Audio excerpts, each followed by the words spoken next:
ਤਾਂ ਵਾਪਸ ਸਵਾਗਤ ਹੈ ਅਤੇ ਇਹ ਲੈਕਚਰ ਨੰਬਰ 58 ਹੈ। ਅਸੀਂ ਨਾਨ ਹੋਮੋਜੀਨੀਅਸ ਲੀਨੀਅਰ ਇਕੁਏਸ਼ਨਸ ਦੇ ਸੋਲਿਊਸ਼ਨ ਬਾਰੇ ਗੱਲ ਕਰਾਂਗੇ ਅਤੇ ਵਿਸ਼ੇਸ਼ ਤੌਰ ਤੇ ਅਸੀਂ ਪਾਰਟਿਕਿਊਲਰ ਇੰਟੀਗਰਲ ਅਤੇ ਪਾਰਟਿਕਿਊਲਰ ਇੰਟੀਗਰਲ ਦਾ ਮੁਲਾਂਕਣ ਕਰਨ ਲਈ ਸੋਲਿਊਸ਼ਨ ਟੈਕਨੀਕਸ ਦੀ ਖੋਜ ਕਰਾਂਗੇ। ਤਾਂ ਅਸੀਂ ਪਿਛਲੇ ਲੈਕਚਰ ਵਿੱਚ ਪਹਿਲਾਂ ਹੀ ਦੇਖ ਚੁੱਕੇ ਹਾਂ ਕਿ ਕੋਨਸਟੈਂਟ ਕੋਐਫੀਸ਼ੀਐਂਟ ਦੇ ਨਾਲ ਲੀਨੀਅਰ ਡਿਫਰੈਂਸ਼ੀਅਲ ਇਕੁਏਸ਼ਨ ਦੇ ਕੰਪਲੀਮੈਂਟਰੀ ਫੰਕਸ਼ਨ ਨੂੰ ਕਿਵੇਂ ਪ੍ਰਾਪਤ ਕਰਨਾ ਹੈ। ਅਤੇ ਅਸੀਂ ਪਹਿਲਾਂ ਹੀ ਇਹ ਵੀ ਚਰਚਾ ਕਰ ਚੁੱਕੇ ਹਾਂ ਕਿ ਕਿਸੇ ਜਨਰਲ ਸੋਲਿਊਸ਼ਨ ਦੇ ਦਿੱਤੇ ਗਏ ਇੱਕ ਡਿਫਰੈਂਸ਼ੀਅਲ ਇਕੁਏਸ਼ਨ ਨੂੰ ਲੱਭਣ ਲਈ ਸਾਨੂੰ ਕੰਪਲੀਮੈਂਟਰੀ ਫੰਕਸ਼ਨ ਲੱਭਣ ਦੀ ਜ਼ਰੂਰਤ ਹੈ ਅਤੇ ਸਾਨੂੰ ਇੰਟੀਗਰਲ ਲੱਭਣ ਦੀ ਜ਼ਰੂਰਤ ਹੈ। ਅਤੇ ਅਸੀਂ ਦੋਵਾਂ ਨੂੰ ਜਦੋਂ ਜੋੜਦੇ ਹਾਂ ਤਾਂ ਸਾਨੂੰ ਦਿੱਤੇ ਗਏ ਨਾਨ ਹੋਮੋਜੀਨੀਅਸ ਡਿਫਰੈਂਸ਼ੀਅਲ ਇਕੁਏਸ਼ਨ ਦਾ ਜਨਰਲ ਸੋਲਿਊਸ਼ਨ ਮਿਲੇਗਾ। ਇਸ ਕਰਕੇ ਅੱਜ ਦੇ ਲੈਕਚਰ ਵਿੱਚ ਸਾਡਾ ਧਿਆਨ ਇਸ ਗੱਲ ਤੇ ਹੋਵੇਗਾ ਕਿ ਦਿੱਤੇ ਗਏ ਡਿਫਰੈਂਸ਼ੀਅਲ ਇਕੁਏਸ਼ਨ ਦਾ ਇੱਕ ਪਾਰਟਿਕਿਊਲਰ ਸੋਲਿਊਸ਼ਨ ਕਿਵੇਂ ਲੱਭਿਆ ਜਾਵੇ। ਇਸ ਲਈ ਦਿੱਤੀ ਗਈ ਡਿਫਰੈਂਸ਼ੀਅਲ ਇਕੁਏਸ਼ਨ ਇਸ ਆਪਰੇਟਰ ਫਾਰਮ ਵਿੱਚ ਬਰਕਰਾਰ ਹੈ। ਸਾਡੇ ਕੋਲ ਇਹ f dy ਬਰਾਬਰ ਹੈ x ਛੋਟੇ x ਦਾ ਇੱਕ ਫੰਕਸ਼ਨ ਹੈ ਅਤੇ ਫਿਰ ਇੱਥੇ ਇਹ ਐਕਸਪ੍ਰੈਸ਼ਨ ਇਸ f d ਦੁਆਰਾ ਲਿਖਿਆ ਗਿਆ ਹੈ ਜਿਸ ਵਿੱਚ ਹੈ ਜਿਸ ਬਾਰੇ ਪਹਿਲਾਂ ਹੀ ਅਸੀਂ ਪਿਛਲੇ ਲੈਕਚਰ ਵਿੱਚ ਗੱਲ ਕੀਤੀ ਜਾ ਚੁੱਕੀ ਹੈ। ਇਸ ਕਰਕੇ ਇਸ ਇਕੁਏਸ਼ਨ ਦਾ ਪਾਰਟਿਕਿਊਲਰ ਇੰਟੀਗਰਲ ਜਾਂ ਇਸ ਇਕੁਏਸ਼ਨ ਦਾ ਇੱਕ ਪਾਰਟਿਕਿਊਲਰ ਸੋਲਿਊਸ਼ਨ ਅਸੀਂ ਇੱਥੇ ਨੂੰ ਡਿਨੋਟ ਕਰਾਂਗੇ ਜਿਵੇਂ ਕਿ 1/f d ਅਤੇ x ਉੱਤੇ ਆਪਰੇਟਡ ਕੀਤਾ ਜਾਂਦਾ ਹੈ ਤਾਂ ਇਹ 1/f d ਇਨਵਰਸ ਆਪਰੇਟਰ ਵਾਂਗ ਹੈ ਜਿਸ ਨੂੰ ਅਸੀਂ ਇੱਥੇ ਇਸ ਇਕੁਏਸ਼ਨ ਵਿੱਚ ਮਲਟੀਪਲਾਈ ਕਰਦੇ ਹਾਂ ਅਤੇ ਫਿਰ ਅਸੀਂ ਸਿੱਧੇ ਇਸ y ਨੂੰ ਇੱਥੇ ਇਸ ਸੋਲਿਊਸ਼ਨ ਦੇ ਤੌਰ ਤੇ f d ਅਤੇ ਇਸ x ਨੂੰ ਪ੍ਰਾਪਤ ਕਰਦੇ ਹਾਂ ਅਤੇ ਅਸੀਂ ਇੱਥੇ ਦੇਖਾਂਗੇ ਕਿ ਕਿਵੇਂ ਇੱਕ ਫੰਕਸ਼ਨ x ਤੇ 1/f d ਨੂੰ ਆਪਰੇਟ ਕਰਦਾ ਹੈ ਇੱਥੇ ਜੋ ਕਿ x ਦਾ ਫੰਕਸ਼ਨ ਹੈ। ਇਸ ਕਰਕੇ ਇਸ ਨੂੰ ਇਨਵਰਸ ਆਪਰੇਟਰ ਕਿਹਾ ਜਾਂਦਾ ਹੈ ਅਤੇ ਇੱਥੇ ਜੋ ਵਿਚਾਰ ਪਹਿਲਾਂ ਹੀ ਵਿਚਾਰਿਆ ਗਿਆ ਸੀ ਜੋ ਕਿ ਹੈ ਨੂੰ ਇਸ d-α1 d-α2 ਅਤੇ ਇਸ ਤਰ੍ਹਾਂ d-αn ਦੇ ਟਰਮਜ਼ ਵਿੱਚ ਵਿਅਕਤ ਕੀਤਾ ਜਾ ਸਕਦਾ ਹੈ ਜਿੱਥੇ ਕਿ ਇਹ ਅਲਫਾ ਔਗਜ਼ਿਲਰੀ ਇਕੁਏਸ਼ਨ ਦੇ ਰੂਟਸ ਹਨ। ਇਸ ਕਰਕੇ ਇਸ ਪਾਰਟਿਕਿਊਲਰ ਇੰਟੀਗਰਲ ਨੂੰ ਇਸ ਟਰਮ ਵਿੱਚ ਲਿਖਿਆ ਜਾਵੇਗਾ 1/ax ਅਤੇ ਇਹ d-α ਦੇ ਪ੍ਰੋਡਕਟ ਤੋਂ ਇਲਾਵਾ ਹੋਰ ਕੁਝ ਨਹੀਂ ਹੈ। ਇਸ ਲਈ ਅਸੀਂ ਇੱਥੇ 1/d-α1 1/d-α2 ਅਤੇ ਇਹਨਾਂ ਦਾ ਪ੍ਰੋਡਕਟ ਲਿਖਿਆ ਹੈ। ਇਹ 1/d-αn ਇਸ x ਤੇ ਆਪਰੇਟਡ ਹੈ।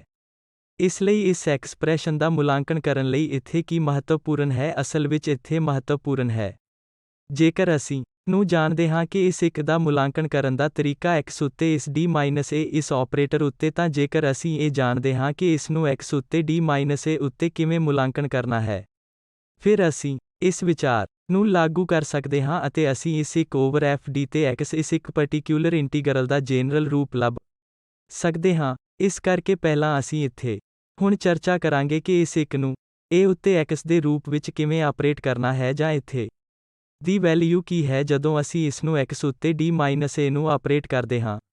ਇਸ ਕਰਕੇ ਇਹ ਇਸ ਪਾਰਟਿਕਿਊਲਰ ਇੰਟੀਗਰਲ ਨੂੰ ਲੱਭਣ ਲਈ ਬਹੁਤ ਹੀ ਜਨਰਲ ਮੈਥਡ ਹੈ ਜਿਸ ਬਾਰੇ ਅਸੀਂ ਪਹਿਲਾਂ ਚਰਚਾ ਕਰ ਰਹੇ ਹਾਂ। ਬਾਅਦ ਵਿੱਚ ਅਸੀਂ ਇਸ x ਦੇ ਕੁਝ ਸਪੈਸ਼ਲ ਫਾਰਮਸ ਲਈ ਜਾਵਾਂਗੇ ਅਤੇ ਉਹ ਕੁਝ ਸਿੱਧੀਆਂ ਮੁਲਾਂਕਣ ਟੈਕਨੀਕਸ ਹੋਣਗੀਆਂ ਬਾਅਦ ਵਿੱਚ ਵੀ ਜਿਸ ਬਾਰੇ ਚਰਚਾ ਕੀਤੀ ਜਾਵੇਗੀ।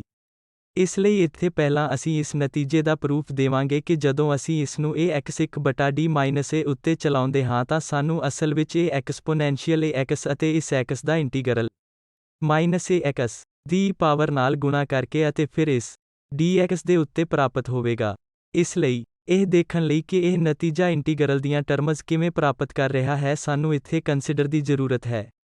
ਚਲੋ ਇਹ y ਬਰਾਬਰ ਹੈ ਇਹ 1/d-ax ਇਸ ਲਈ ਇਹ ਅਸੀਂ ਮੰਨ ਲਿਆ ਹੈ ਕਿ ਇਹ 1/d-ax ਹੈ ਅਤੇ ਅਸੀਂ ਇਹ ਪਤਾ ਲਗਾਵਾਂਗੇ ਕਿ ਅਸਲ ਵਿੱਚ y ਕੀ ਹੈ ਤਾਂ ਇਸ y ਦਾ ਪਤਾ ਲਗਾਉਣ ਲਈ ਅਸੀਂ ਇੱਥੇ ਕੀ ਕਰਾਂਗੇ ਅਸੀਂ ਇਸ ਇਕੁਏਸ਼ਨ ਨੂੰ ਇਸ d-a ਆਪਰੇਟਰ ਨਾਲ ਮਲਟੀਪਲਾਈ ਕਰਾਂਗੇ ਤਾਂ ਕਿ ਵਾਪਸ ਜਾਵਾਂਗੇ ਅਸੀਂ ਡਿਫਰੈਂਸ਼ੀਅਲ ਇਕੁਏਸ਼ਨ ਤੇ ਜਿਸ ਨੂੰ ਅਸੀਂ ਪਹਿਲਾਂ ਹੀ ਜਾਣਦੇ ਹਾਂ ਕਿ ਕਿਵੇਂ ਹੱਲ ਕਰਨਾ ਹੈ ਕਿਉਂਕਿ ਜਦੋਂ ਅਸੀਂ ਇੱਥੇ ਨੂੰ ਨਾਲ ਮਲਟੀਪਲਾਈ ਕਰਦੇ ਹਾਂ ਤਾਂ ਸਾਨੂੰ ਇਸ y ਤੇ ਲਾਗੂ ਕੀਤਾ ਗਿਆ d-a ਇਸ x ਦੇ ਬਰਾਬਰ ਹੈ ਅਤੇ ਇਹ ਇੱਕ ਫਸਟ ਆਰਡਰ ਡਿਫਰੈਂਸ਼ੀਅਲ ਇਕੁਏਸ਼ਨ ਹੈ ਜਿਸ ਨੂੰ ਅਸੀਂ ਜਾਣਦੇ ਹਾਂ ਕਿ ਨੂੰ ਕਿਵੇਂ ਹੱਲ ਕਰਨਾ ਹੈ। ਅਸਲ ਵਿੱਚ ਇਹ y ਵਿੱਚ ਇੱਕ ਲੀਨੀਅਰ ਇਕੁਏਸ਼ਨ ਹੈ ਕਿਉਂਕਿ dy ਉੱਤੇ dx ਇਹ y right hand side function ਦੇ ਬਰਾਬਰ ਹੈ x ਇੱਥੇ ਅਸੀਂ ਇੰਟੀਗ੍ਰੇਟਿੰਗ ਫੈਕਟਰ ਨੂੰ ਹੁਣ ਲੱਭ ਸਕਦੇ ਹਾਂ।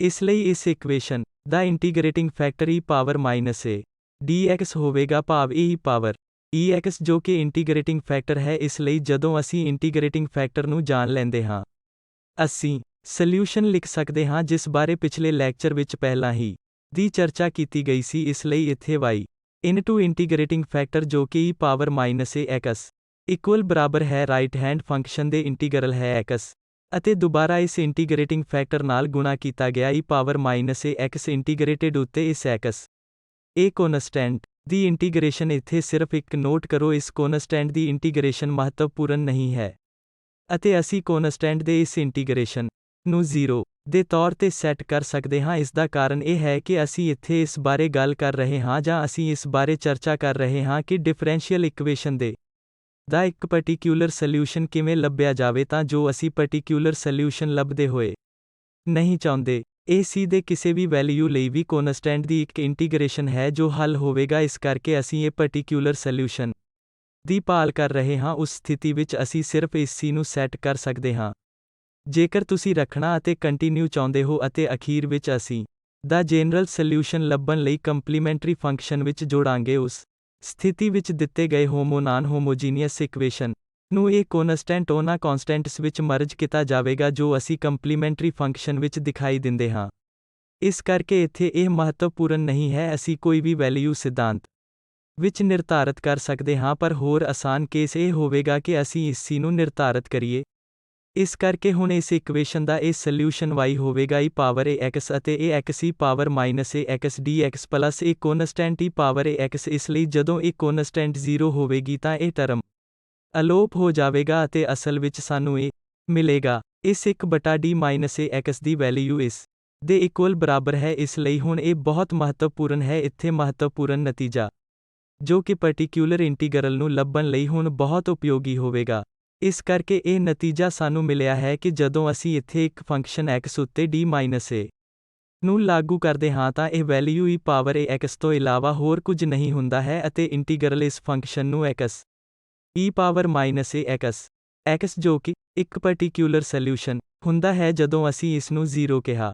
ਇਹ ਇੱਥੇ ਮਹੱਤਵਪੂਰਨ ਨਹੀਂ ਹੈ ਤਾਂ ਜੋ ਅਸੀਂ ਇਸ ਪਾਰਟਿਕਿਊਲਰ ਸੋਲਿਊਸ਼ਨ ਨੂੰ ਪ੍ਰਾਪਤ ਕਰ ਸਕੀਏ 1/d ਮਾਈਨਸ a ਜਦੋਂ ਇਸ x ਤੇ ਸਧਾਰਨ ਸਥਿਤੀ ਵਿੱਚ ਚਲਾਇਆ ਜਾਂਦਾ ਹੈ ਜਿਸ ਬਾਰੇ ਅਸੀਂ ਇੱਥੇ ਕੰਸੀਡਰ ਕਰ ਸਕਦੇ ਹਾਂ। ਉਦਾਹਰਨ ਲਈ ਇਹ ਤਾਂ ਕਿ ਇਹ ਨਤੀਜਾ ਦਾ ਸੁਝਾਅ ਦੇ ਰਿਹਾ ਹੈ ਤਾਂ ਜਦੋਂ ਅਸੀਂ ਇਸ a ਨੂੰ 0 ਦੇ ਇਕੁਅਲ ਕਿਹਾ ਤਾਂ ਇਹ ਨਤੀਜਾ ਕੀ ਹੈ ਕਿ x ਤੇ 1/d 0 ਦੇ ਇਕੁਅਲ ਬਰਾਬਰ ਹੈ। ਇੱਥੇ ਇਹ 1 ਹੈ ਅਤੇ ਇਹ ਵੀ 1 ਹੈ। ਇਸ ਕਰਕੇ ਸਾਨੂੰ ਸਿਰਫ ਇੰਟੀਗਰਲ x dx ਮਿਲ ਰਿਹਾ ਹੈ ਅਤੇ ਇਹ ਉਹੀ ਹੈ ਜਿਸ ਦੀ ਉਮੀਦ ਹੈ। ਅਸੀਂ ਜਾਣਦੇ ਹਾਂ ਕਿ d ਡਿਫਰੈਂਸ਼ੀਅਲ ਆਪਰੇਟਰ ਸੀ ਅਤੇ ਇਹ 1/dx ਉੱਤੇ ਚਲਾਇਆ ਜਾਂਦਾ ਹੈ। ਇਸ ਕਰਕੇ ਇਹ 1/d ਇੰਟੀਗਰਲ ਆਪਰੇਟਰ ਜਿਵੇਂ ਹੈ। ਇਸ ਲਈ ਇਹ x ਉੱਤੇ ਸੰਚਾਲਿਤ ਇਸ x ਉੱਤੇ dx 1/d ਦਾ ਪੂਰਨ ਰੂਪ ਵਿੱਚ ਇੰਟੀਗਰਲ ਹੈ ਛੋਟੇ x ਦੇ ਸੰਬੰਧ ਵਿੱਚ ਦੇ ਹਿਸਾਬ ਨਾਲ ਇਸ x ਦਾ ਇੰਟੀਗਰਲ ਕੁਝ ਵੀ ਨਹੀਂ ਹੈ। ਇਸ ਕਰਕੇ ਇੱਥੇ ਇਹ 1 ਤੋਂ ਵੱਧ d ਤੋਂ ਇਲਾਵਾ ਵਧੇਰੇ ਜਨਰਲ ਫਾਰਮੂਲਾ ਹੈ। ਸਾਡੇ ਕੋਲ ਇਹ 1/d ਮਾਈਨਸ ax ਉੱਤੇ ਆਪਰੇਟਡ ਹੈ ਅਤੇ value e power ax integral x e power ax ਹੈ। ਇਸ ਕਰਕੇ ਇਸ ਲੈਕਚਰ ਲਈ ਹੁਣ ਇਹ ਬਹੁਤ ਮਹੱਤਵਪੂਰਨ ਹੈ ਅਤੇ ਇਸ ਫਾਰਮੂਲੇ ਦੀ ਵਰਤੋਂ ਅਸੀਂ ਕਰ ਸਕਦੇ ਹਾਂ। ਉਦਾਹਰਨ ਵਜੋਂ ਇਸ d ਸਕੁਏਅਰ ਦੀ ਕੰਪਿਊਟ ਕਰਨ ਲਈ ਇੱਕ ਸਕੁਏਅਰ y ਇਸ sec ax ਦੇ ਇਕੁਅਲ ਬਰਾਬਰ ਹੈ। ਇਸ ਕਰਕੇ ਇੱਥੇ ਸਾਡੇ ਕੋਲ ਕੀ ਹੈ, ਪਹਿਲਾਂ ਸਾਨੂੰ ਕੰਪਲੀਮੈਂਟਰੀ ਫੰਕਸ਼ਨ ਲੱਭਣ ਦੀ ਲੋੜ ਹੈ ਅਤੇ ਇਸ ਦੇ ਲਈ ਸਾਨੂੰ ਇੱਥੇ ਔਗਜ਼ਿਲਰੀ ਇਕੁਏਸ਼ਨ ਦੀ ਲੋੜ ਹੈ। ਤਾਂ ਇਸ ਕੇਸ ਵਿੱਚ ਔਗਜ਼ਿਲਰੀ ਇਕੁਏਸ਼ਨ m ਸਕੁਏਅਰ ਪਲਸ ਇਹ 1 ਸਕੁਏਅਰ 0 ਦੇ ਇਕੁਅਲ ਬਰਾਬਰ ਹੋਵੇਗਾ ਅਤੇ ਅਸੀਂ ਪ੍ਰਾਪਤ ਕਰਾਂਗੇ ਰੂਟਸ ਨੂੰ ਤੋਂ ਮਾਈਨਸ ਇਸ ਕੰਪਲੈਕਸ ਕੰਜੂਗੇਟ ਵਿੱਚ ਅਤੇ ਅਸੀਂ ਫਿਰ ਜਾਣਦੇ ਹਾਂ ਕਿ ਸੋਲਿਊਸ਼ਨਸ ਨੂੰ ਕਿਵੇਂ ਲਿਖਣਾ ਹੈ ਤਾਂ ਇਹ plus minus e power ai ਜਿਵੇਂ ਹੋਵੇ ਤਾਂ ਇਸ ਦੀ e ਪਾਵਰ 0 x ਅਤੇ ਫਿਰ ਸਾਡੇ ਕੋਲ 1 ਹੈ ਅਤੇ ਕੋਸ ਇਸੇ x ਪਲਸ c ਨੂੰ ax ਤੇ ਸਾਈਨ ਕਰਨ ਲਈ ਇਹ ਸੋਲਿਊਸ਼ਨ ਹੈ ਹੋਮੋਜੀਨੀਅਸ ਇਕੁਏਸ਼ਨ ਦਾ ਜਦੋਂ ਇਹ ਰਾਈਟ ਹੈਂਡ ਸਾਈਡ ਨੂੰ 0 ਤੇ ਸੈੱਟ ਕੀਤਾ ਜਾਂਦਾ ਹੈ। ਜਾਂ ਇਹ ਕਹਿਣਾ ਹੈ ਇਸ ਦੀ ਬਜਾਏ ਕਿ ਇੱਥੇ ਇੱਕ ਕੰਪਲੀਮੈਂਟਰੀ ਫੰਕਸ਼ਨ ਹੈ ਤਾਂ ਇਹ c1 cos ax plus c2 sin ax ਹੈ। ਸਾਡੇ ਕੋਲ ਕੰਪਲੀਮੈਂਟਰੀ ਫੰਕਸ਼ਨ ਹੈ।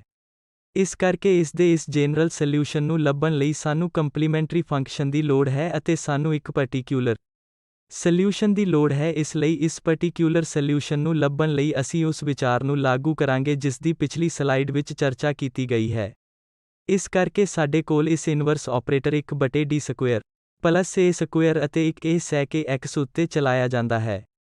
ਇੱਥੇ ਅਸੀਂ ਕੀ ਕਰ ਸਕਦੇ ਹਾਂ, ਅਸੀਂ ਇਸ d square plus a square ਨੂੰ d ਮਾਈਨਸ ਲਿਖ ਸਕਦੇ ਹਾਂ ਇਸ ਲਈ ਇਸ d square plus a square ਨੂੰ ਇੱਕ d ਸਕੁਏਅਰ ਲਿਖ ਸਕਦੇ ਹਾਂ, ਅਤੇ ਇਹ ਮਾਈਨਸ ai a ਸਕੁਏਅਰ ਜੋ ਕਿ ਮਾਈਨਸ ਇੱਥੇ d ਪਲੱਸ ia ਅਤੇ d minus ia d minus ai ਅਤੇ d ਪਲੱਸ ai ਦਾ ਪ੍ਰੋਡਕਟ ਹੈ, ਅਤੇ ਫਿਰ 1 over d minus ai d plus ai। ਅਤੇ ਫਿਰ ਅਸੀਂ ਪਾਰਸ਼ਲ ਫ੍ਰੈਕਸ਼ਨਸ ਕਰ ਸਕਦੇ ਹਾਂ। ਇਸ ਲਈ ਅਸੀਂ ਇਹ ਐਕਸਪ੍ਰੈਸ਼ਨ ਪ੍ਰਾਪਤ ਕਰਾਂਗੇ ਜੋ ਇੱਥੇ 1 over d square plus a square ਦਿੱਤਾ ਗਿਆ ਹੈ, ਅਤੇ ਹੁਣ ਅਸੀਂ ਇਸ sec ax ਤੇ ਕੰਮ ਕਰਨਾ ਚਾਹੁੰਦੇ ਹਾਂ ਕਿਉਂਕਿ ਅਸੀਂ ਇੱਥੇ 1 ਓਵਰ d ਮਾਈਨਸ ia ਜਾਂ 1 ਓਵਰ d ਪਲੱਸ ਨੂੰ ਕੌਨਸਟੈਂਟ ਕਰਨ ਦਾ ਫਾਰਮੂਲਾ ਅਸੀਂ ਪਹਿਲਾਂ ਹੀ ਜਾਣਦੇ ਹਾਂ। ਇਸ ਲਈ ਹੁਣ ਸਾਨੂੰ ਇੱਥੇ ਕੰਪਿਊਟ ਕਰਨ ਦੀ ਲੋੜ ਹੈ। ਉਦਾਹਰਨ ਲਈ ਇਸ sec ax ਤੇ d ਮਾਈਨਸ ia ਉੱਤੇ ਪਹਿਲਾਂ 1 ਨੂੰ ਕੰਸੀਡਰ ਦੀ ਲੋੜ ਹੈ ਅਤੇ ਫਾਰਮੂਲਾ ਜੋ ਇਸ ਤੋਂ ਪਹਿਲਾਂ ਲਿਆ ਗਿਆ ਸੀ ਕਿ ਇਹ ਵੈਲਿਊ e ਪਾਵਰ ਦੇ ਇਕੁਅਲ ਬਰਾਬਰ ਹੋਵੇਗੀ a constant times x integral ਇਹ ਫੰਕਸ਼ਨ sec ax ਅਤੇ exponential minus sine minus i ax ਅਤੇ dx ਦੇ ਨਾਲ ਇੰਟੀਗਰਲ ਕਰਦਾ ਹੈ, ਅਤੇ ਅਸੀਂ ਇਸ ਪਾਰਟਿਕੂਲਰ ਇੰਟੀਗਰਲ ਕਰਕੇ ਇੰਟੀਗ੍ਰੇਸ਼ਨ ਕੌਨਸਟੈਂਟ ਪ੍ਰਾਪਤ ਕਰ ਸਕਦੇ ਹਾਂ। ਅਤੇ ਹੁਣ ਸਾਡੇ ਕੋਲ e ਪਾਵਰ ਮਾਈਨਸ iax ਅਤੇ sec x ਹੈ। ਇੱਥੇ ਸਾਡੇ ਕੋਲ sec ax ਅਤੇ e ਪਾਵਰ iax ਹੈ ਜਿਸ ਨੂੰ ਅਸੀਂ cos ax minus i sin ax ਲਿਖ ਸਕਦੇ ਹਾਂ। ਇਸ ਲਈ ਜਦੋਂ ਅਸੀਂ ਇਸ sec dx ਨੂੰ ਮਲਟੀਪਲਾਈ ਕਰਦੇ ਹਾਂ ਤਾਂ ਇਹ cos ax ਓਵਰ 1 ਹੋਵੇਗਾ, ਤਾਂ ਇਹ ਉੱਥੇ 1 ਦੇਵੇਗਾ, ਅਤੇ ਫਿਰ ਸਾਡੇ ਕੋਲ ਇਹ ਮਾਈਨਸ i ਅਤੇ sin ax ਨੂੰ ਇਸ cos ax ਨਾਲ ਡਿਵਾਈਡ ਕੀਤਾ ਜਾਊਗਾ। ਇਸ ਲਈ ਇਹ ਇੰਟੀਗਰੈਂਟ ਹੈ ਅਤੇ ਅਸੀਂ ਇੱਥੇ x ਤੇ ਇੰਟੀਗਰੈਂਟ ਕਰ ਰਹੇ ਹਾਂ। ਇਸ ਲਈ ਅਸੀਂ ਇੱਥੇ x ਨੂੰ ਇਸ ਦਾ ਇੰਟੀਗਰਲ ਦੇਵਾਂਗੇ, ਅਤੇ ਫਿਰ ਇਸ cos x ਨੂੰ t ਨਾਲ ਸਬਸਟੀਟਿਊਟ ਕਰਾਂਗੇ, ਅਤੇ ਫਿਰ ਇਹ sin ax ਹੈ। ਇਸ ਲਈ ਸਾਨੂੰ ਉੱਥੇ ਦੁਬਾਰਾ a ਦੀ ਲੋੜ ਹੈ। ਇਸ ਲਈ ਸਾਡੇ ਕੋਲ ਇਹ sin ax ਹੈ ਜੋ ਇਸ cos ax ਦਾ ਡਿਫਰੈਂਸ਼ੀਅਲ ਡੈਰੀਵੇਟਿਵ ਹੈ। ਫਿਰ ਇਸ ਮਾਈਨਸ ਸਾਈਨ ਨਾਲ ਕਿਉਂਕਿ cos ax minus sin ax ਦੇਵੇਗਾ ਜਦੋਂ ਅਸੀਂ ਇਸ ਦੇ ਡੈਰੀਵੇਟਿਵ ਨੂੰ ਇਸ ਇੰਟੀਗਰਲ ਦੀ ਵੈਲਿਊ ਤੇ ਲੈਂਦੇ ਹਾਂ ਤਾਂ ਇਹ plus sin i over a ਦੇ ਨਾਲ ਹੋਵੇਗਾ ਅਤੇ ਇਸ ਨਾਲ ਲੌਗਰਿਦਮਿਕ ਹੋਵੇਗਾ 1 ਓਵਰ t। ਇਸ ਲਈ ਇਸ cos ax ਦਾ ਲੌਗਰਿਦਮਿਕ ਜੋ ਕਿ ਇੱਥੇ ਲਿਖਿਆ ਗਿਆ ਹੈ ਇਹ ਕੁਝ ਨਹੀਂ ਹੈ ਪਰ ਇਸ ਇੰਟੀਗਰਲ ਦੀ ਵੈਲਿਊ ਇੱਥੇ x plus i over a ਅਤੇ cos ax ਦਾ ਲੌਗਰਿਦਮਿਕ ਮੋਡੂਲਸ ਦੇ ਨਾਲ ਹੋਵੇਗੀ। ਇਸ ਲਈ ਇਸੇ ਤਰ੍ਹਾਂ ਅਸੀਂ 1 over d minus a sec ax the compute ਕਰਾਂਗੇ ਜੋ ਕਿ ਇਹ 1 ਬਣਨ ਜਾ ਰਿਹਾ ਹੈ, ਅਤੇ ਅਸੀਂ ਉਸ ਦੇ ਨਾਲ d ਪਲੱਸ ia ਨੂੰ ਵੀ ਕੰਪਿਊਟ ਕਰ ਸਕਦੇ ਹਾਂ। ਇਸ ਲਈ 1 plus 1 over d plus ia over sec ax ਵਿੱਚ ਹੁਣ ਕੀ ਫਰਕ ਹੈ, ਇੱਥੇ ਬਸ i ਨੂੰ ਮਾਈਨਸ i ਨਾਲ ਬਦਲ ਦਿੱਤਾ ਗਿਆ ਹੈ। ਇਸ ਲਈ ਅਸੀਂ ਇੱਥੇ ਵੀ ਉਹੀ ਕਰਾਂਗੇ, ਇਸ i ਦੀ ਥਾਂ ਮਾਈਨਸ i ਅਤੇ ਇੱਥੇ ਵੀ ਇਹ ਮਾਈਨਸ i ਨਾਲ ਬਦਲਿਆ ਜਾਵੇਗਾ, ਤਾਂ ਸਿਰਫ ਇੱਥੇ ਬਸ ਇਹ ਚੇਂਜ ਆਵੇਗਾ ਅਤੇ ਬਾਕੀ ਸਭ ਕੁਝ ਉਹੀ ਹੋਵੇਗਾ। ਇਸ ਲਈ ਇੱਥੇ ਅਸੀਂ ਇਸ ਦਾ ਮੁਲਾਂਕਣ ਕੀਤਾ ਹੈ। d ਮਾਈਨਸ ia ਇਸ sec ax ਉੱਤੇ ਆਪਰੇਟ ਕੀਤਾ ਗਿਆ ਹੈ ਅਤੇ 1 over 1 plus 1 over d plus ia ਇਸ sec ax ਉੱਤੇ ਆਪਰੇਟ ਕੀਤਾ ਗਿਆ ਹੈ, ਤਾਂ ਜੋ ਅਸੀਂ ਇਹਨੂੰ ਆਰਾਮ ਨਾਲ ਅੱਗੇ ਕਰ ਸਕੀਏ।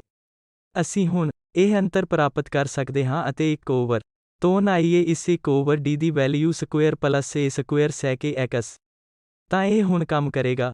ਇਸ ਲਈ ਇਹ ਪਾਰਟਿਕੂਲਰ ਇੰਟੀਗਰਲ ਜੋ ਕਿ ਇੱਥੇ ਦਿੱਤੇ ਗਏ ਸਨ, ਅਸੀਂ ਹੁਣ ਇਸ ਦੇ ਵੈਲਿਊ ਨੂੰ ਸਬਸਟੀਟਿਊਟ ਕਰਾਂਗੇ ਜੋ 1 ਓਵਰ d ਮਾਈਨਸ a ਦੇ ਓਪਰੇਟਡ sec ax ਇੱਥੇ ਦਿੱਤਾ ਗਿਆ ਸੀ ਅਤੇ minus sin 1 over d plus ia ਇੱਥੇ ਲਿਖਿਆ ਗਿਆ ਹੈ। ਇਸ ਲਈ ਇਹ ਇਸ 1 ਓਵਰ d ਮਾਈਨਸ a ਨਾਲ ਸੰਬੰਧਿਤ ਹੈ ਅਤੇ ਇਹ ਇੱਥੇ ਸੈਕਿੰਡ ਦੇ ਨਾਲ ਮੇਲ ਖਾਂਦਾ ਹੈ, ਜਿਸ ਕਰਕੇ ਇਹ 1 over d plus ia factor ਬਣਿਆ ਰਹਿੰਦਾ ਹੈ ਕਿਉਂਕਿ ਇਹ ia 1 ਦੇ ਓਵਰ ਹੈ।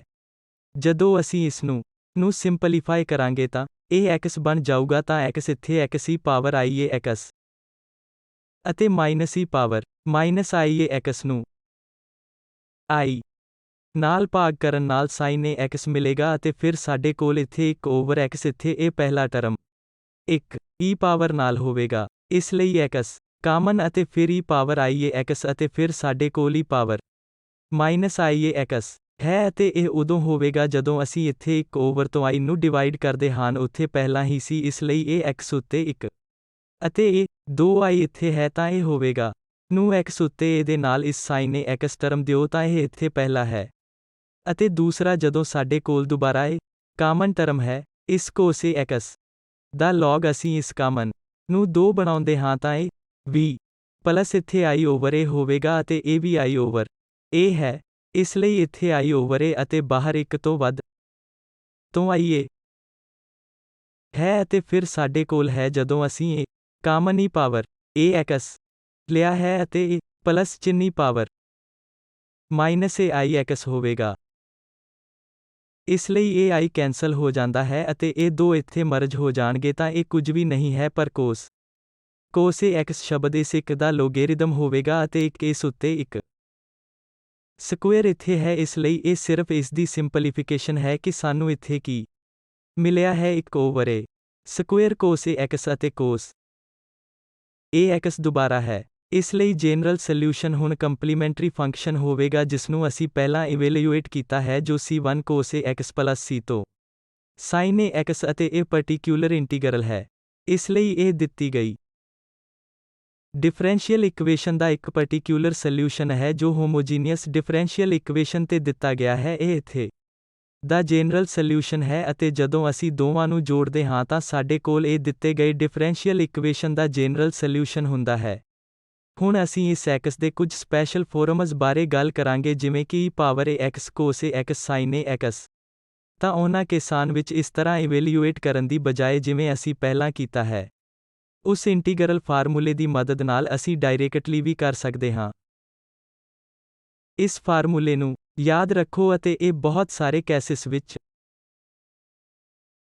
ਨੂੰ ਇਵੈਲੂਏਟ ਕਰਨਾ ਬਹੁਤ ਸੌਖਾ ਹੋਵੇਗਾ ਜਦੋਂ ਸਾਡੇ ਕੋਲ ਰਾਈਟ ਹੈਂਡ ਸਾਈਡ ਸਿੰਪਲ ਅਜਿਹੇ ਸਿੰਪਲ ਫੰਕਸ਼ਨ ਹੋਣਗੇ। ਇਸ ਲਈ ਅੱਜ ਪ੍ਰਾਪਤ ਕਰਨ ਵਾਲਾ ਪਹਿਲਾ ਇਸ ਨੂੰ ਪ੍ਰਾਪਤ ਕਰੇਗਾ ਤਾਂ ਜਦੋਂ ਸਾਡਾ special function e power ax ਹੈ ਅਤੇ ਇਸ ਦੇ ਲਈ ਸਾਨੂੰ ਇੱਥੇ ਇਹ ਰਿਜ਼ਲਟ ਚਾਹੀਦਾ ਹੈ ਕਿ ਇਹ ਹੈ ਜੇਕਰ ਇਹ ਇੱਕ ਕੋਨਸਟੈਂਟ ਹੈ ਇੱਥੇ ਇਹ ਇੱਕ ਕੋਨਸਟੈਂਟ ਹੈ ਤਾਂ ਇਹ fd e ਪਾਵਰ ax ਤੇ ਓਪਰੇਟ f e ਪਾਵਰ ਤੋਂ ਇਲਾਵਾ ਹੋਰ ਕੁਝ ਨਹੀਂ ਹੈ। ਜਦੋਂ ਅਸੀਂ ਇਸ fd ਨੂੰ e ਪਾਵਰ ax ਤੇ ਅਪਲਾਈ ਕਰਦੇ ਹਾਂ ਤਾਂ ਵੈਲਿਊ ਇਸ ਆਪਰੇਟਰ ਦੀ ਵੈਲਿਊ e ਪਾਵਰ ax ਤੇ ਆਪਰੇਟਡ ਤੇ f ਇਹ ਇਸ ਲਈ d ਨੂੰ ਨਾਲ ਬਦਲ ਦਿੱਤਾ ਜਾਵੇਗਾ ਅਤੇ ਸਾਡੇ ਕੋਲ ਇਹ ਪਾਵਰ ਹੈ ਤਾਂ ਇਹ ਅਸੀਂ ਪਹਿਲਾਂ ਦੇਖਾਂਗੇ ਜਿਸ ਨੂੰ ਸਮਝਣਾ ਬਹੁਤ ਸੌਖਾ ਹੈ ਕਿਉਂਕਿ ਜਦੋਂ ਅਸੀਂ d ਪਾਵਰ ax ਤੇ ਕੰਮ ਕਰਦੇ ਹਾਂ ਤਾਂ ਸਾਨੂੰ ਕੀ ਪ੍ਰਾਪਤ ਹੁੰਦਾ ਹੈ d ਦਾ ਮਤਲਬ ਹੈ ਡੈਰੀਵੇਟਿਵ ਦਾ ਫਰਕ। ਇਸ e ਪਾਵਰ ax ਦਾ ਡੈਰੀਵੇਟਿਵ ਜੋ ਕੁਝ ਵੀ ਨਹੀਂ ਹੈ ਪਰ e ਪਾਵਰ ax ਨੂੰ ਇਸੇ ਨਾਲ ਮਲਟੀਪਲਾਈਡ ਕੀਤਾ ਜਾਂਦਾ ਹੈ। ਇਸ ਲਈ ਸਾਨੂੰ ਇੱਥੇ ਇੱਕ ਵਾਰ ਕੀ ਦਾ ਅਹਿਸਾਸ ਹੁੰਦਾ ਹੈ ਜਦੋਂ ਅਸੀਂ ਨੇ ਇਸ ਡੈਰੀਵੇਟਿਵ ਨੂੰ ਇੱਥੇ ਲਾਗੂ ਕੀਤਾ ਹੈ ਕਿ ਇਸੇ ਨਾਲ ਬਦਲ ਗਿਆ ਹੈ। ਇਹੀ ਗੱਲ ਜੇਕਰ ਅਸੀਂ ਇਸ ਨੂੰ 2 ਟਾਈਮਸ ਕਰਦੇ ਹਾਂ ਤਾਂ ਕੀ ਹੋਵੇਗਾ ਸਾਨੂੰ ਇਸ e ਪਾਵਰ ax ਨਾਲ e ਸਕੁਏਅਰ ਮਿਲੇਗਾ ਅਤੇ ਦੁਬਾਰਾ ਉਹੀ ਰੂਲ d ਸਕੁਏਅਰ ਨੂੰ a ਸਕੁਏਅਰ ਟਰਮਜ਼ ਨਾਲ ਬਦਲਿਆ ਜਾਂਦਾ ਹੈ। ਇਸ ਲਈ ਜੇਕਰ ਤੁਸੀਂ ਇਸ ਨੂੰ ਜਨਰਲ ਤੌਰ ਤੇ ਕੰਟੀਨਿਊ ਰੱਖਦੇ ਹੋ ਤਾਂ ਸਾਨੂੰ ਇਹ d power n e power ex ਮਿਲੇਗਾ ਅਤੇ ਇਸ d ਨੂੰ a power n e power ax ਨਾਲ ਬਦਲ ਦਿੱਤਾ ਜਾਵੇਗਾ। ਇਸ ਲਈ ਜਦੋਂ ਸਾਡੇ ਕੋਲ ਇਹ ਆਪਰੇਟਰ f ਹੁੰਦਾ ਹੈ ਜੋ ਆਮ ਤੌਰ ਤੇ t power n plus i ਹੈ ਭਾਵ ਇਸ ਕਿਸਮ ਦਾ ਪੋਲੀਨੋਮੀਅਲ ਇਸ ਲਈ ਉਹੀ ਚੀਜ਼ ਹੋਵੇਗੀ ਜਦੋਂ ਇਹ d power e power ax ਜੋ d ਨਾਲ ਬਦਲਿਆ ਜਾਵੇਗਾ ਇਹ ਦੀ ਥਾਂ ਲੈ ਲਵੇਗਾ। ਇਸ ਲਈ ਇੱਥੇ ਹੋਲ ਐਕਸਪ੍ਰੈਸ਼ਨ ਵਿੱਚ ਜਦੋਂ ਸਾਡੇ ਕੋਲ ਇਹ fd ਹੁੰਦਾ ਹੈ ਤਾਂ ਅਸੀਂ e ਪਾਵਰ ax ਤੇ ਅਪਲਾਈ ਕਰਦੇ ਹਾਂ ਇਹ ਸਾਰੇ d ਨਾਲ ਬਦਲ ਦਿੱਤੇ ਜਾਣ ਤੇ ਕੀ ਹੋਵੇਗਾ। ਇਸ ਲਈ ਇਸ fd ਦੀ ਬਜਾਏ ਸਾਨੂੰ fa ਮਿਲੇਗਾ ਅਤੇ e ਪਾਵਰ ax ਦੀ ਤਰ੍ਹਾਂ ਰਹੇਗਾ ਤਾਂ ਇਹ ਜਨਰਲ ਰਿਜ਼ਲਟ ਹੈ ਜੋ ਅਸੀਂ ਨੂੰ ਪ੍ਰਾਪਤ ਕਰਨ ਲਈ ਹੁਣ ਲਾਭਦਾਇਕ ਹੋਵਾਂਗੇ ਜਦੋਂ ਇਹ right hand side x special function e power ax ਹੈ। ਸਾਡੇ ਕੋਲ ਇੱਥੇ ਕੀ ਹੈ fd power ax f e power ax ਦੇ ਇਕੁਅਲ ਬਰਾਬਰ ਹੈ ਤਾਂ ਇਸ ਨਾਲ ਹੁਣ ਅਸੀਂ ਇਸ ਸਪੈਸ਼ਲ ਰੂਪ ਦਾ ਪਹਿਲਾ ਰਿਜ਼ਲਟ ਪ੍ਰਾਪਤ ਕਰ ਸਕਦੇ ਹਾਂ ਅਤੇ ਇਹ ਇੱਥੇ ਹੈ ਜੇਕਰ x ਇਹ ਫਾਰਮ e ਪਾਵਰ ax ਦਾ ਹੈ ਤਾਂ ਕਿਸੇ ਪਾਰਟਿਕਿਊਲਰ ਇੰਟੀਗਰਲ ਨੂੰ ਲੱਭਣ ਲਈ ਪਾਇਆ f ਤੋਂ ਪਾਰਟਿਕਿਊਲਰ ਇੰਟੀਗਰਲ ਨੂੰ ਇਵੈਲੂਏਟ ਕਰਨ ਲਈ ਸਾਡਾ ਫਾਰਮੂਲਾ ਕੀ ਹੋਵੇਗਾ। ਇਸ ਲਈ ਇਹ ਇੱਕ ਉਦਾਹਰਣ ਲਈ ਸਾਡੀ ਡਿਫਰੈਂਸ਼ੀਅਲ ਇਕੁਏਸ਼ਨ y ਇਕੁਅਲ ਬਰਾਬਰ ਹੈ e ਪਾਵਰ ax ਦੇ ਇਸ ਲਈ ਇੱਥੇ right hand side special function a ਐਕਸਪੋਨੈਂਸ਼ੀਅਲ ax ਹੈ। ਪਿਛਲੀ ਸਲਾਈਡ ਤੋਂ ਅਸੀਂ ਪਹਿਲਾਂ ਹੀ ਜਾਣਦੇ ਹਾਂ ਕਿ fd ਨੂੰ e ਪਾਵਰ ax ਤੇ ਅਪਲਾਈ ਕਰਨ ਤੇ ਸਾਨੂੰ f e ਪਾਵਰ ax ਮਿਲਦਾ ਹੈ ਅਤੇ ਹੁਣ ਅਸੀਂ ਇੱਥੇ ਕੀ ਕਰਦੇ ਹਾਂ ਅਸੀਂ ਇਸ ਇਨਵਰਸ ਆਪਰੇਟਰ ਨੂੰ fd ਤੋਂ ਦੋਵੇਂ ਪਾਸੇ ਆਪਰੇਟ ਕਰਦੇ ਹਾਂ ਅਤੇ ਸਾਨੂੰ ਇੱਥੇ ਕੀ ਮਿਲੇਗਾ ਜਦੋਂ ਅਸੀਂ ਅਪਲਾਈ ਕਰਦੇ ਹਾਂ ਤਾਂ ਇਹ fd ਅਤੇ ਇਨਵਰਸ fd ਸਿਰਫ ਦੇਵੇਗਾ ਅਸੀਂ ਇੱਕ ਦੂਜੇ ਨੂੰ ਕੈਂਸਲ ਕਰ ਦੇਵਾਂਗੇ।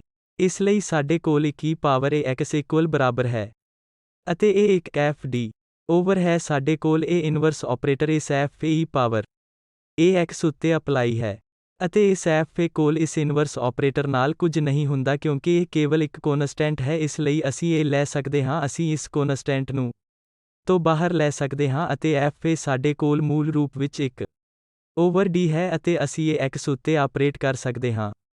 ਇਸ ਲਈ ਹੁਣ ਇਹ ਰਿਲੇਸ਼ਨ ਬਣਾਓ ਕਿ e ਪਾਵਰ ax ਹੈ f 1 over f d power ax। ਅਸੀਂ ਕੀ ਪ੍ਰਾਪਤ ਕਰ ਰਹੇ ਹਾਂ ਕਿ ਇਸ e ਪਾਵਰ ਉੱਤੇ ਇਹ ਇਨਵਰਸ ਆਪਰੇਟਰ ax ਇੱਥੇ ਕੁਝ ਵੀ ਨਹੀਂ ਹੈ ਪਰ e ਪਾਵਰ ax ਨੂੰ ਇਸ f ਦੁਆਰਾ ਡਿਵਾਈਡ ਹੈ। ਇਸ ਲਈ ਇੱਥੇ ਇਹ ਇੰਟਰਸਟਿੰਗ ਰਿਜ਼ਲਟ ਕੀ ਹੈ ਕਿ ਜਦੋਂ ਅਸੀਂ ਇਸ ਨੂੰ e ਪਾਵਰ ax ਤੇ f d ਓਵਰ ਆਪਰੇਟ ਕਰਦੇ ਹਾਂ ਤਾਂ ਸਾਨੂੰ ਬਹੁਤ ਕੁਝ ਨਹੀਂ ਕਰਨਾ ਪੈਂਦਾ, ਸਾਨੂੰ ਉਸ ਫਾਰਮੂਲੇ ਦੀ ਵਰਤੋਂ ਨਹੀਂ ਕਰਨੀ ਪੈਂਦੀ ਜੋ ਪਹਿਲਾਂ ਪ੍ਰਾਪਤ ਕੀਤਾ ਗਿਆ ਸੀ।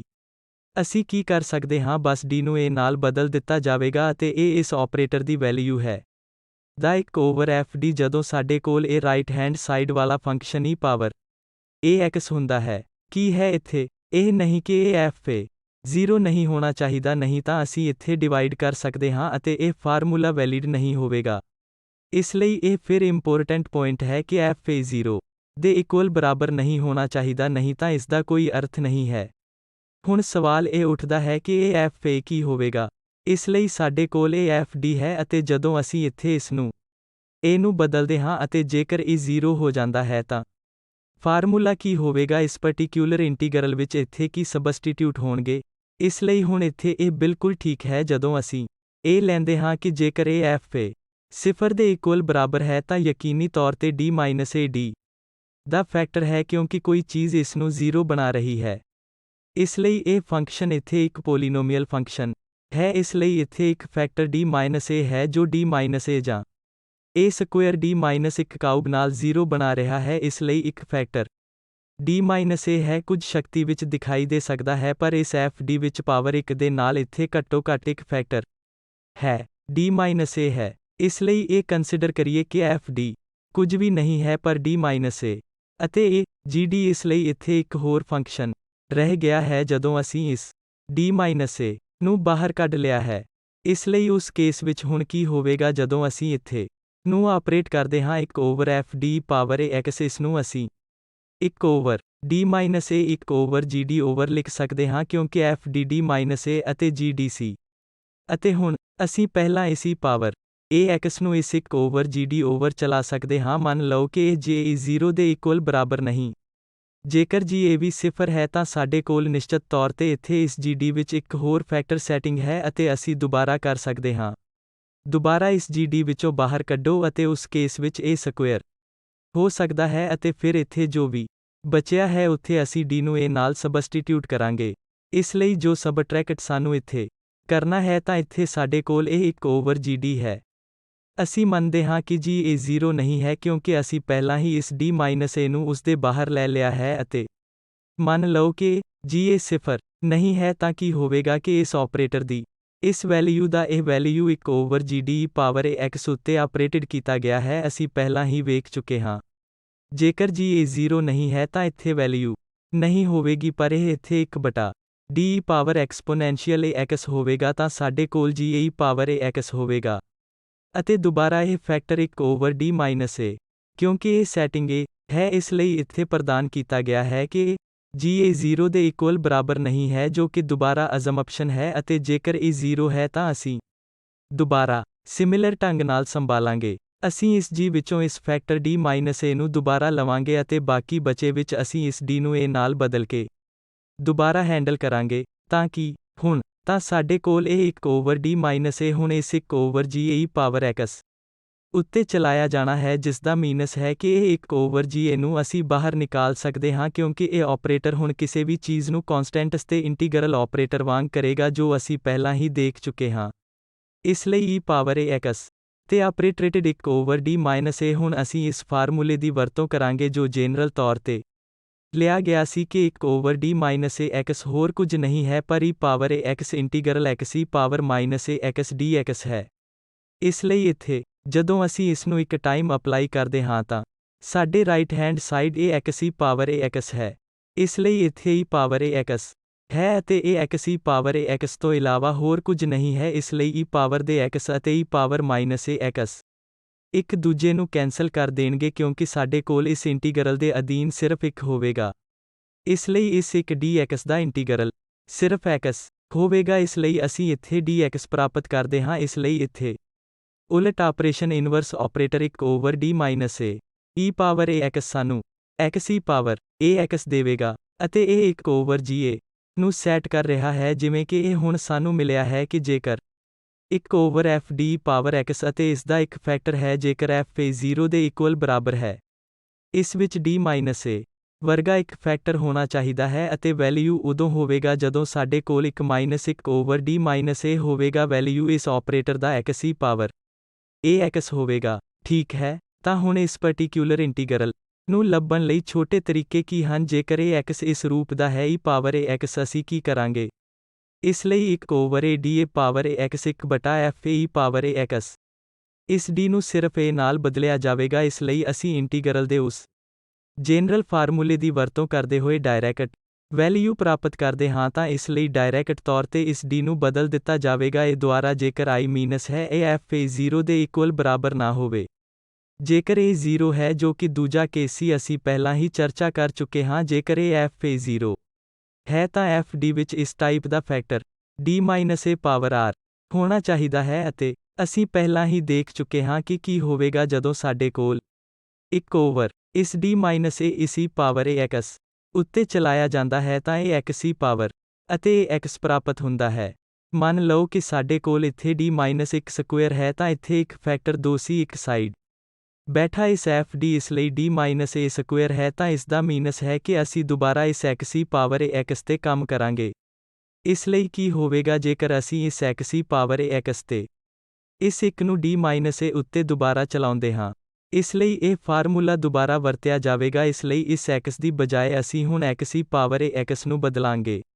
e ਪਾਵਰ ax ਨੂੰ ਕੈਂਸਲ ਕਰ ਦਿੱਤਾ ਜਾਵੇਗਾ ਸਾਡੇ ਕੋਲ x ਹੋਵੇਗਾ ਅਤੇ ਇਸ x ਦਾ ਇੰਟੀਗਰਲ x2 ਦਾ ਸਕੁਅਰ ਹੋਵੇਗਾ। ਇਸ ਲਈ ਸਾਨੂੰ ਨਤੀਜੇ ਵਜੋਂ ਮਿਲੇਗਾ ਜਦੋਂ ਇਹ ਸਕੁਅਰ ਇੱਥੇ ਹੋਵੇਗਾ ਤਾਂ ਅਸੀਂ x ਨੂੰ 2 ਗੁਣਾ ਸਕੁਅਰ e ਪਾਵਰ ax ਪ੍ਰਾਪਤ ਕਰਾਂਗੇ ਅਤੇ ਅਸੀਂ ਇਸ ਤੋਂ ਅੱਗੇ ਨੂੰ ਜਨਰਲਾਈਜ਼ ਕਰ ਸਕਦੇ ਹਾਂ ਅਤੇ ਨਤੀਜਾ ਹੋਵੇਗਾ ਇੱਥੇ ਹੁਣ f d ਵਿੱਚ ਇਸ d a ਪਾਵਰ r ਦਾ ਇੱਕ ਫੈਕਟਰ ਹੋਣਾ ਚਾਹੀਦਾ ਹੈ ਅਤੇ ਉਸ ਸਥਿਤੀ ਵਿੱਚ ਇਸ ਦੇ ਲਈ ਜਨਰਲ ਫਾਰਮੂਲਾ ਡੀਲਿੰਗ ਦੇ ਨਾਲ 1/d a ਪਾਵਰ ਹੈ e power ax x power r ਹੋਵੇਗਾ ਜਿਵੇਂ ਕਿ 2 ਦੇ ਕੇਸ ਵਿੱਚ ਅਸੀਂ ਦੇਖਿਆ ਹੈ ਕਿ ਇਹ x ਸਕੁਅਰ ਗੁਣਾ 2 ਹੈ ਅਤੇ 3 ਦੇ ਮਾਮਲੇ ਵਿੱਚ ਦੁਬਾਰਾ ਅਤੇ ਅਸੀਂ ਇਹ 3 ਪ੍ਰਾਪਤ ਕਰ ਲਵਾਂਗੇ ਅਤੇ ਇਸ ਤੋਂ ਪਹਿਲਾਂ ਫੈਕਟੋਰੀਅਲ ਸਵਾਗਤ ਕਰਨਗੇ। ਇਸ ਲਈ ਇਹ 1/d a power r e power ax ਦੇ ਦਾ ਨਤੀਜਾ ਇਸ ਦਾ ਵੈਲਿਊ ਇਸ e ਪਾਵਰ ax ਵਿੱਚ factorial r into x power r ਤੋਂ ਇਲਾਵਾ ਹੋਰ ਕੁਝ ਨਹੀਂ ਹੈ। ਇਸ ਲਈ ਸਾਨੂੰ ਇਹ ਯਾਦ ਰੱਖਣ ਦੀ ਲੋੜ ਹੈ ਕਿ ਇਹ ਜਨਰਲ ਹੈ ਜਦੋਂ ਇਹ f a 0 ਨਹੀਂ ਹੈ ਅਸੀਂ ਸਿਰਫ d ਨੂੰ 1 ਨਾਲ ਬਦਲ ਦਿੱਤਾ ਹੈ ਪਰ ਜਦੋਂ ਸਾਡੇ ਕੋਲ ਇਹ 0 ਹੁੰਦਾ ਹੈ ਤਾਂ ਸਾਨੂੰ ਇਸ ਫੈਕਟਰ ਨੂੰ ਬਾਹਰ ਕੱਢਣਾ ਹੋਵੇਗਾ ਅਤੇ ਫਿਰ ਅਸੀਂ ਇਸ x ਪਾਵਰ r ਵਿੱਚ d ਨੂੰ ਕਿਵੇਂ ਕਰ ਸਕਦੇ ਹਾਂ over factorial r e power ax। ਇਸ ਲਈ ਅਸੀਂ ਹੁਣ ਕੁਝ ਉਦਾਹਰਣ ਵੇਖਦੇ ਹਾਂ ਤਾਂ ਪਹਿਲਾਂ ਇਸ ਡਿਫਰੈਂਸ਼ੀਅਲ ਇਕੁਏਸ਼ਨ ਦਾ ਜਨਰਲ ਸੋਲਿਊਸ਼ਨ ਲੱਭਣਾ ਹੈ। ਇਸ d square minus 3d plus 2 y equal ਬਰਾਬਰ e ਪਾਵਰ 3x। ਇਸ ਲਈ ਕੰਪਲੀਮੈਂਟਰੀ ਫੰਕਸ਼ਨ ਜਿਸਨੂੰ ਅਸੀਂ ਇੱਥੇ ਔਗਜ਼ਿਲਰੀ ਇਕੁਏਸ਼ਨ ਲਿਖਦੇ ਹਾਂ m ਸਕੁਅਰ ਮਾਈਨਸ 2m ਅਤੇ m square minus 3m plus 2 ਬਰਾਬਰ 0 ਅਤੇ ਇਸ ਵਿੱਚ ਸੋਲਿਊਸ਼ਨ ਹੋਵੇਗਾ m-1 m-2 ਇਕੁਅਲ ਬਰਾਬਰ 0। ਇਸ ਲਈ ਰੂਟਸ 1 ਅਤੇ 2 ਹਨ। ਇਸ ਲਈ ਇਹਨਾਂ ਰੂਟਸ ਨੂੰ ਇੱਥੇ ਰੱਖ ਕੇ ਅਸੀਂ ਕੰਪਲੀਮੈਂਟਰੀ ਫੰਕਸ਼ਨ ਨੂੰ ਲਿਖ ਸਕਦੇ ਹਾਂ ਜੋ ਕਿ 1 e ਪਾਵਰ x ਅਤੇ plus c 2 e power 2x ਨੂੰ ਇਸ ਜਨਰਲ ਪਾਰਟਿਕਿਊਲਰ ਤੱਕ ਪਹੁੰਚਦੇ ਹੋਏ ਦੇਖੋ ਜਿਸਦੀ ਪਹਿਲਾਂ ਹੀ ਚਰਚਾ ਕੀਤੀ ਜਾ ਚੁੱਕੀ ਹੈ। ਇਸ ਲਈ 1/d square minus 3d plus 2 ਜੋ ਕਿ ac ਪਾਵਰ 3x ਤੇ ਆਪਰੇਟਿਡ ਪਾਰਟਿਕਿਊਲਰ ਇੰਟੀਗਰਲ ਹੈ ਅਤੇ ਚਾਲ ਇੱਥੇ ਹੈ ਕਿ ਅਸੀਂ ਇਸ d ਨੂੰ 3 ਨਾਲ ਬਦਲਦੇ ਹਾਂ ਤਾਂ ਸਾਡੇ ਕੋਲ 9-a9 ਅਤੇ ਇਹ 2 ਇੱਥੇ ਹਨ। ਇਸ ਲਈ ਵੈਲਿਊ 1/2 e ਪਾਵਰ 3x ਦੀ ਫੋਰਮ ਵਿੱਚ ਆਵੇਗੀ ਤਾਂ ਇਸ ਕੇਸ ਵਿੱਚ ਇਹ ਇੱਥੇ 0 ਨਹੀਂ ਸੀ ਅਤੇ ਇਸ ਲਈ ਅਸੀਂ ਇਸ d ਨੂੰ 3 ਨਾਲ ਬਦਲ ਕੇ ਇਹ ਵੈਲਿਊ ਡਾਇਰੈਕਟ ਪ੍ਰਾਪਤ ਕੀਤਾ ਵੈਲਿਊ 1/2 e ਹੈ ਪਾਵਰ 3x। ਇਸ ਲਈ ਇਹ ਇੱਕ ਪਾਰਟਿਕਿਊਲਰ ਹੈ ਇਹ ਇੱਕ ਪਾਰਟਿਕਿਊਲਰ ਇੰਟੀਗਰਲ ਹੈ ਇਹ ਇੱਥੇ ਦਿੱਤੇ ਗਏ ਡਿਫਰੈਂਸ਼ੀਅਲ ਇਕੁਏਸ਼ਨ ਦਾ ਇੱਕ ਪਾਰਟਿਕਿਊਲਰ ਸੋਲਿਊਸ਼ਨ ਹੈ ਅਤੇ ਸਾਡੇ ਕੋਲ ਇਸ ਹੋਮੋਜੀਨੀਅਸ ਇਕੁਏਸ਼ਨ ਦਾ ਜਨਰਲ ਸੋਲਿਊਸ਼ਨ ਹੋਵੇਗਾ ਜਿਸ ਦਾ ਮਤਲਬ ਹੈ ਕਿ ਇਹ ਕੰਪਲੀਮੈਂਟਰੀ ਫੰਕਸ਼ਨ ਅਤੇ ਜੇਕਰ ਅਸੀਂ 2 ਨੂੰ ਜੋੜਦੇ ਹਾਂ ਤਾਂ ਸਾਨੂੰ ਅਗਲੀ ਸਮੱਸਿਆ ਵਿੱਚ ਇਸ ਦਿੱਤੇ ਗਏ ਡਿਫਰੈਂਸ਼ੀਅਲ ਇਕੁਏਸ਼ਨ ਦਾ ਇਹ ਜਨਰਲ ਸੋਲਿਊਸ਼ਨ ਮਿਲਦਾ ਹੈ, ਜੋ ਅਸੀਂ ਦੇਖਾਂਗੇ ਕਿ ਇਸ ਡਿਫਰੈਂਸ਼ੀਅਲ ਇਕੁਏਸ਼ਨ ਦਾ ਸਿਰਫ ਇੱਕ ਪਾਰਟਿਕਿਊਲਰ ਸੋਲਿਊਸ਼ਨ ਲੱਭੇਗਾ। ਇਸ ਲਈ ਪਾਰਟਿਕਿਊਲਰ ਸੋਲਿਊਸ਼ਨ ਇਸ inverse operator e power x ਉੱਤੇ 1 ਹੋਵੇਗਾ ਅਤੇ ਜੇਕਰ ਇਸ ਨੂੰ ਇੱਥੇ ਸਬਸਟੀਟਿਊਟ ਦਿਓ ਕਿਉਂਕਿ ਇਸ x ਦਾ ਕੋਐਫੀਸ਼ੀਐਂਟ 1 ਹੈ, ਇਸ ਲਈ ਸਾਨੂੰ ਇੱਥੇ 1 ਨੂੰ ਬਦਲਣ ਦੀ ਲੋੜ ਹੈ ਤਾਂ ਇਹ 0 ਹੋਣ ਜਾ ਰਿਹਾ ਹੈ ਕਿ ਦਾ ਮਤਲਬ ਹੈ ਕਿ ਅਸੀਂ ਇੱਥੇ ਲਾਗੂ ਨਹੀਂ ਕਰ ਸਕਦੇ ਹਾਂ। ਇੱਥੇ ਇੱਕ ਫੈਕਟਰ d-1 ਬੈਠਾ ਹੈ ਜਿਸ ਨੂੰ ਅਸੀਂ ਸਪਸ਼ਟ ਤੌਰ ਤੇ ਵੀ ਦੇਖ ਸਕਦੇ ਹਾਂ। ਜੇਕਰ ਅਸੀਂ ਇਸ d ਸਕੁਏਅਰ ਕਾਮਨ ਲੈਂਦੇ ਹਾਂ ਤਾਂ ਇਹ d-1 ਇੱਥੇ -1 ਹੈ, ਫਿਰ d-1। ਇਸ ਲਈ ਸਾਡੇ ਕੋਲ ਇਹ d-1 ਅਤੇ d ਸਕੁਏਅਰ -1 ਹੈ। ਇੱਥੇ ਇੱਕ d-1 ਬੈਠਾ ਹੈ, ਇਸ ਲਈ d-1 ਅਤੇ d+1 ਤਾਂ ਅਸਲ ਵਿੱਚ ਸਾਡੇ ਕੋਲ d-1 ਸਕੁਏਅਰ ਅਤੇ d+1 ਹੈ। ਇਸ ਲਈ ਤਾਂ ਸਾਨੂੰ ਹੁਣ d+1 ਨਾਲ ਨਜਿੱਠਣਾ ਪਏਗਾ। ਕੋਈ ਸਮੱਸਿਆ ਨਹੀਂ ਹੈ ਕਿਉਂਕਿ e ਪਾਵਰ x ਇਹ 1 ਹੈ, ਇਸ ਨੂੰ 0 ਨਹੀਂ ਬਣਾਉਂਦਾ। ਇਸ ਲਈ ਇਹ ਸਿਰਫ 1/e ਪਾਵਰ x ਅਤੇ ਫਿਰ e ਪਾਵਰ x ਦੇਵੇਗਾ। ਜਦੋਂ ਅਸੀਂ 1/d-1 ਸਕੁਏਅਰ ਨੂੰ ਚਲਾਉਂਦੇ ਹਾਂ ਤਾਂ ਸਾਨੂੰ ਫਾਰਮੂਲੇ ਦੀ ਵਰਤੋਂ ਕਰਨੀ ਪਵੇਗੀ ਜੋ ਪਹਿਲਾਂ ਪ੍ਰਾਪਤ ਕੀਤਾ ਗਿਆ ਸੀ। ਇਸ ਲਈ ਅਸੀਂ ਇੱਥੇ ਕੀ ਪ੍ਰਾਪਤ ਕਰਾਂਗੇ, ਇਹ x ਵਰਗ by 2e power x 1 d square term ਦੇ ਕਾਰਨ ਆਵੇਗਾ ਅਤੇ 1 ਤੋਂ 2 ਆਵੇਗਾ ਕਿਉਂਕਿ ਅਸੀਂ ਇੱਥੇ d-1 ਸਕੁਏਅਰ ਜੋੜਦੇ ਹਾਂ ਅਤੇ ਸਾਡੇ ਕੋਲ d+1 ਹੈ ਅਤੇ right hand side e power x ਹੈ। ਇਸ ਲਈ ਪਹਿਲਾਂ ਇੱਥੇ 1/d+1 ਨੂੰ ਚਲਾਉਣ ਦਿਓ ਤਾਂ ਕਿ d-1 ਸਕੁਏਅਰ ਨੂੰ ਅਸੀਂ ਇਸ ਤਰ੍ਹਾਂ ਰੱਖਦੇ ਹਾਂ ਅਤੇ ਜਦੋਂ ਅਸੀਂ ਇਸ ਨੂੰ ਲਾਗੂ ਕਰਦੇ ਹਾਂ ਤਾਂ ਇਹ e ਪਾਵਰ x 2 ਦੁਆਰਾ ਹੋਵੇਗਾ। ਇਸ ਲਈ ਇਹ ਕੁਝ ਵੀ ਨਹੀਂ ਹੈ ਪਰ 2 ਅਤੇ ਇਹ d-ਹੋਲ ਸਕੁਏਅਰ e ਪਾਵਰ x ਅਤੇ ਇਹ ਇੱਥੇ 2 ਦੁਆਰਾ 1 ਹੈ ਅਤੇ 1/d-1 square e power x ਹੈ। ਇਹ ਉਹ ਫਾਰਮੂਲਾ ਹੈ ਜੋ ਅਸੀਂ ਹੁਣ ਪਹਿਲਾਂ ਵਾਲੀ ਸਲਾਈਡ ਨੂੰ ਵਰਤਾਂਗੇ ਜੋ ਫੈਕਟੋਰੀਅਲ 2 ਅਤੇ e ਪਾਵਰ x ਦੁਆਰਾ x ਸਕੁਏਅਰ ਹੈ। ਇਸ ਕਰਕੇ ਸਾਡੇ ਕੋਲ ਇਸ ਸਮੱਸਿਆ ਦੇ ਪਾਰਟਿਕਿਊਲਰ ਇੰਟੀਗਰਲ ਵਜੋਂ x square by 4 e power x ਹੈ। ਸਾਡੇ ਕੋਲ ਅਗਲੀ ਸਮੱਸਿਆ ਵਿੱਚ ਇਹ ਅੱਜ ਲਈ ਆਖਰੀ ਹੈ, ਇਸ ਕਰਕੇ d square plus d plus 5 y ਬਰਾਬਰ ਹੈ 3 ਅਤੇ ਇੱਥੇ ਵਿਚਾਰ ਹੈ ਕਿ ਇਹ ਪਾਰਟਿਕਿਊਲਰ ਇੰਟੀਗਰਲ ਇਸ ਉੱਤੇ ਇਹ d ਸਕੁਏਅਰ ਪਲੱਸ d ਇਹ 5 ਹੋਏਗਾ। ਸਾਡੇ ਕੋਲ ਇਹ 3 ਹਨ, ਇਸ ਕਰਕੇ 3 ਜੋ ਵੀ ਅਸੀਂ ਇਸ ਨੂੰ ਲੈ ਸਕਦੇ ਹਾਂ। ਇੱਕ ਕੌਨਸਟੈਂਟ ਹੈ, ਅਸੀਂ ਇਸ ਆਪਰੇਟਰ ਤੋਂ ਬਾਹਰ ਲੈ ਸਕਦੇ ਹਾਂ ਪਰ ਇੱਥੇ 1 ਹੋਵੇਗਾ ਤਾਂ ਜੋ ਅਸੀਂ ਨੀਚੇ ਲਿਖ ਸਕਦੇ ਹਾਂ e ਪਾਵਰ 0x ਕਿ ਛਲ ਵਰਤੇ ਗਏ ਹਨ। ਇੱਥੇ 3 ਅਸੀਂ ਇੱਥੇ ਇਸ ਆਪਰੇਟਰ ਦੇ ਬਾਹਰ ਕੱਢ ਸਕਦੇ ਹਾਂ ਕਿਉਂਕਿ ਇਹ ਆਪਰੇਟਰ ਕੌਨਸਟੈਂਟ ਨਾਲ ਕੁਝ ਨਹੀਂ ਕਰੇਗਾ ਅਤੇ ਇੱਥੇ e ਪਾਵਰ 0x ਹੁਣ ਜੋ 1 ਨੂੰ ਬਦਲ ਰਿਹਾ ਹੈ, ਇਸ ਕਰਕੇ ਇਸ 0 ਨੂੰ ਇਸ d ਲਈ ਸਬਸਟੀਟਿਊਟਡ ਕੀਤਾ ਜਾਵੇਗਾ ਇੱਥੇ e ਪਾਵਰ x ਲਈ ਉਹੀ ਫਾਰਮੂਲਾ ਜੋ ਅਸੀਂ ਵਰਤਿਆ ਹੈ।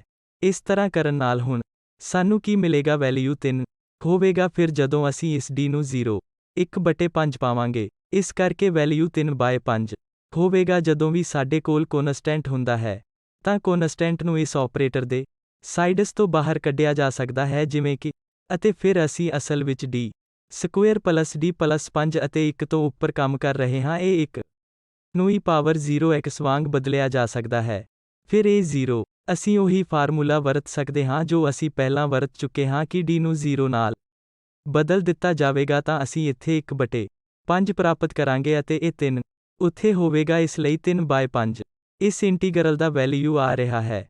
ਇਹ ਇਸ ਇਕੁਏਸ਼ਨ ਦਾ ਪਾਰਟਿਕਿਊਲਰ ਇੰਟੀਗਰਲ ਹੈ। ਇਸ ਇਕੁਏਸ਼ਨ ਦਾ ਇੱਕ ਪਾਰਟਿਕਿਊਲਰ ਸੋਲਿਊਸ਼ਨ ਹੈ। ਇਸ ਇਕੁਏਸ਼ਨ ਦਾ ਇੱਕ ਪਾਰਟਿਕਿਊਲਰ ਸੋਲਿਊਸ਼ਨ ਹੈ। ਹੁਣ ਇਸ ਕਨਕਲੂਜਨ ਤੇ ਪਹੁੰਚ ਰਹੇ ਹਾਂ ਕਿ ਅਸੀਂ ਪਾਰਟਿਕਿਊਲਰ ਇੰਟੀਗਰਲ ਵਿੱਚ ਇਹ ਜਨਰਲ ਫਾਰਮੂਲਾ ਦੇਖਿਆ ਹੈ ਜੋ ਇੰਟੀਗਰਲ ਨੂੰ ਲੱਭਣ ਲਈ ਬਹੁਤ ਲਾਭਦਾਇਕ ਹੋਵੇਗਾ। ਜਦੋਂ ਸਾਡੇ ਕੋਲ ਅਜਿਹਾ ਸ਼ਾਰਟਕਟ ਤਰੀਕਾ ਨਹੀਂ ਹੈ ਜਿਸ ਦੀ ਚਰਚਾ ਵਿਸ਼ੇਸ਼ ਫੰਕਸ਼ਨ x ਪਾਵਰ ex ਵਾਂਗ ਕੀਤੀ ਗਈ ਸੀ, ਇਸ ਨੂੰ ਕਿਸੇ ਵੀ ਸਥਿਤੀ ਵਿੱਚ ਵਰਤਿਆ ਜਾ ਸਕਦਾ ਹੈ ਜਦੋਂ ਤੱਕ ਅਸੀਂ ਇਸ ਇੰਟੀਗਰਲ ਦਾ ਮੁਲਾਂਕਣ ਕਰ ਸਕਦੇ ਹਾਂ। ਅਤੇ ਵਿਸ਼ੇਸ਼ ਰੂਪਾਂ ਬਾਰੇ ਵੀ ਅਸੀਂ ਅੱਜ ਇਸ ਪਾਵਰ x ਬਾਰੇ ਚਰਚਾ ਕੀਤੀ ਹੈ। ਤਾਂ ਰੂਲ ਇਹ ਸੀ ਕਿ 1 ਤੋਂ ਵੱਧ d ਪਾਵਰ x ਅਸੀਂ ਇਸ d ਨੂੰ ਇਸੇ ਨਾਲ ਬਦਲ ਸਕਦੇ ਹਾਂ ਜੇਕਰ ਇਹ f(0) ਨਹੀਂ ਹੈ ਅਤੇ ਜੇਕਰ ਇਹ 0 ਹੈ ਤਾਂ ਸਾਡੇ ਕੋਲ ਨਿਸ਼ਚਿਤ ਤੌਰ ਤੇ d-a ਫੈਕਟਰ ਹੈ। ਅਸੀਂ ਇਹ x ਦੁਆਰਾ ਆਸਾਨੀ ਨਾਲ ਮੁਲਾਂਕਣ ਕਰ ਸਕਦੇ ਹਾਂ। ਇਹ ਰੈਫਰੈਂਸ ਲੈਕਚਰ ਤਿਆਰ ਕਰਨ ਲਈ ਵਰਤੇ ਗਏ ਹਨ। ਧੰਨਵਾਦ।